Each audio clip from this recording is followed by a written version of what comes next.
Hi friends, इनके बहादुर सोरेन इन pasta खन पुलू रे नासान गड़ जोहार तेहें टटका गे नो तारासिन बेड़ा तो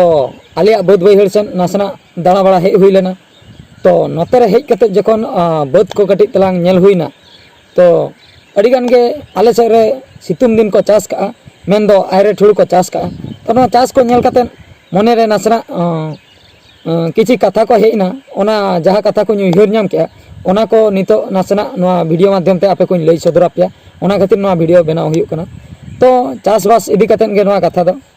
चाष दो एक्चुअली निहति गे लगती कना अबो नोआ सावता रे जहाँ तिना हर के बन बांचाव कना नितो झतो हर के बन ओलोग कना ओल पढ़ा कना बन रेंगे ओड़ा हुयन कि किसान ओड़ा रिन हर हुयन मेनखान झतो हर के बन ओलोग कना स्कूल कॉलेज को सुर करे अतु सुर करे बेनायन गया तो ओना खातिर लई हुयुग कना तो जहाँ तीना गे अब ओल पढ़ाव कतेन बन मारांगोग कना मेनखान दाका उतु दो बन जमे गया टाका पैसा जुदी 1 लाख 2 लाख हबन इनकम ए मिद चांदो रे एनते रहो दाका उतु दो बन जमे गया ओना खातिर चाष दो निहति लगती अच्छा मिदटेन कथा बन उयहरा जुदी झतो हर गे मने रे बन भाबिया इन दो ओल पढ़ाव कते इन चाकरिया झतो हर गे बन भाबिया इन हुइन भाबिया आले अतुरिन झतो हर को भाबिया आपे अतुरिन हो झतो हर को भाबिया झतो अतुरिन झतो हर गे बन भाबिया ओल पढ़ाव कते इन दुन चाकरिया और बाजार रिन ताहेना नोंका जदि बन भाबिया झतो हर ओल पढ़ावना बन चाकरी के बन बाजार ते बन सेनना चेन बन जमा अब माबन भाबिया चाकरी पैसा दरमाñ नाम लेकान किरिन कते इन जमा चेन इन जमा चावलिन अगुया किरिन कते इन जमा बाखा आटा को अगुइते रोटी को बनाव कते इन जमा अरे रोटी बेना चिकते आटा बेना चिकते चावले बेना ओका खन जतो हर मा बाजार ते बन सेनना जतो हर दाका चावले मा किरिन कते जम बकरा बन उयहर के मेनखान ओनाय बेनावाय ओकय अतुरे मी हड़े ताहेनाय किंबा आर बांग चासी रूपते ओकय कैरियर बेनाय आय उनी हड़े ताहेनाय तबे तो चाष दोय करावाय तबे तो हुड़ू दो हजुआ चावले दो बेना आर बांग गहम को बेना आटा को बेना आर जदि ओना चाष को गे बांग हुयुआ तबे बाजार ते दो ओका खन हजुआ ओना खातिर मेन दो हुयुग कना इन्या मेन दो हुयुग कना अबो नितो सानाम को गे कैरियर जदि बन भाबिया जे ओल पढ़ावना बन चाकरी गे ताबन कैरियर चाकरी के बन इने खान गे जतना प्रॉब्लम ना सॉल्व हुइना मेनखान जुदी चाष कैरियर मेनते बांग बन भाबिया नितो अडिगान अडी खूब कम हर हेना को चाष दो कैरियर मेनते को भाबिया चाष जुदी कैरियर मेनते बन भाबिया तबे दो चाष इदी कतेन हो अडिगान टाका बन कमाव दाड़िया आर बांग ना दिसम रिन हर हो बांचाव दाड़िया को चिकते चाष जुदी मी हड़े कैरियर आय हुड़ू को चाष के आय आर बांग गहम को चाष के आय ओना बादे अब जमा नुआ जहाँ तिना गे उतु बुलुंग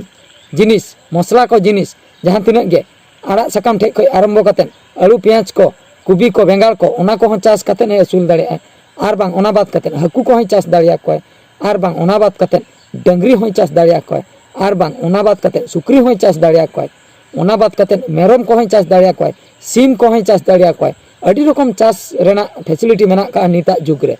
चाष इदी कतेन हो मी हर जुदी कैरियर मेनते भाबिया अड़ी भागी पैसा कमाव दाड़िया मेनखान चाष दो आबो दो मने रे बन भाबिया चाष दो अतुरिन हर गे को चाषा और मुरुख हर गे को चाषा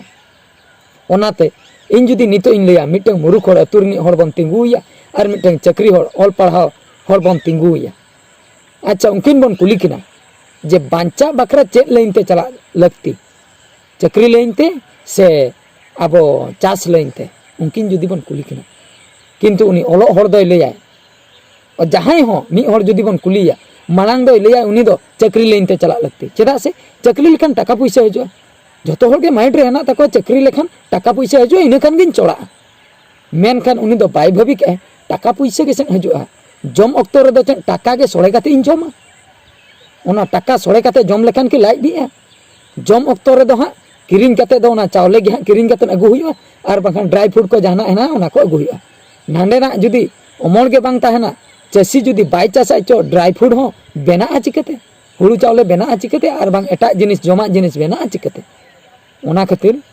नोआ चाषबास नोआ बद बैहड़ को नेलते नोआ कथा उयहर रे हेना सारीगे जहां को गे निता जुग रे बन ऑल पढ़ा कना किछि किछि हर दो एग्रीकल्चर लाइन ते हो बन चला मा एग्रीकल्चर इंजीनियरिंग पास बाड़ा कते चाषबास कमी रे मने बन एम मा और चासबास लाइन ते कैरियर मेंते बन बनावा इन खान दो चासबास रे जुदी हर कैरियर मेंते को बनावा तो चासबास नौका के चालू को और नोडे खय अखरिंग लेखान बाजार रिन हर ओना किरिंग कते को जमा ओना खातिर और बाजार रिन हर निना कथा मेन हुई जहां को बाजार करे बन तहन कना चासबास बाबन करे किरिंग कते बन जमे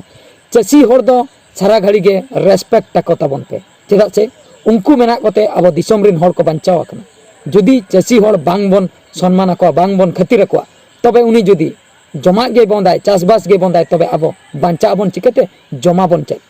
ओना खातिर जहां तिना हर गे चक्री का बन बाजार रे हना बना टाउन रे मेनखान चक्री का रे हो बन उनको चासी हर दो रेंगे हर कना को उनको जहां की अतु दिसम रे को तहन कना उनको चासी हर दो तीस रे हो आलो बन बेखातिर कोमा तीस रे हो आलो बन असम्मान कोमा चेदा से उनी ओना रेंगे हर गे उनी गे किछि कमाव कते किछि चासबास कते 10 क्विंटल जुदी चास ए ओंडे खय जम बकरा 12 क्विंटल दोहय और 8 क्विंटल दो अखरिኝ आय ओना अखरिኝ हुड़ू गे ओना गे बाजार ते सनोक कना ओंडे गे चावले को बनाव कते ओंडे आको परि बाजार रिन हर परि ओना को किरिኝ ओना जम कते गे को बांचा कना ओना कते जहां तीन मारंग गे किसान हड़े हुयेन मेनकान चासी हड़ा चास गे उनी ओंडे आज ठे इनडायरेक्ट ते चलाव कते उनी ओना गे जमे ओना खातिर मुचाद रे निया कथा लई हुआ चासबास हर दो आलोबन बेइज्जत कमा जतो हर गे जहां तीन चासी हर हेना को जतो गे बन खातिर कमा और सम्मान कमा बन और जहां तीन किसान हर और बांग बाजार करे तहन हर मेना बना उनको को दो नुकु चासी हर चेतान रे दो तीस रे हो नो नोंका अत्याचार और बांग हिरके को दो आलोबन मने कमा उनका घृणा मनोभाव ते आलोबन नेल कमा जहां तीन गे रेंगे हर उनी जो चासी कान गे जहां तीन गे अब ऑल पढ़ाव जोका रेंगे हर मेन दो जतो हर गे को लई आम बाबा चेज के फार्मर कनाय मेन दो उनी दो चास ए और जहां अकोय बिजनेस ए चक्री ए उनी दो लई इन बाबा दो सर्विस होल्डर कनाय और बांग उनी दो बिजनेस ए तो ओंडे को भाबी ए इन बाबा दो चक्री ए अडी दामे बुझा ए और जहां चास ए उनी रिन आई बाबा दो अडी नाचारे नेल कनाय उनी आई बाबा ए चास ए खातिर आपे जम कते पे बांचा कना ओना हो उहर लगती कना ओना खातिर मुचाद रे जस्ती कथा बन लिया बड़ा के अब लई सनिन कान तहे लई के आपे को पे आंजम के तबना नोडे गे मुचाद हुआ तेहना नोआ चास इदी कते जहां मने रिन भाबिल जहां लई सदर के नोडे गे मुचाद मा एनखान मुचाद रे सनाम को आर मिद धाव गॉड जोहार।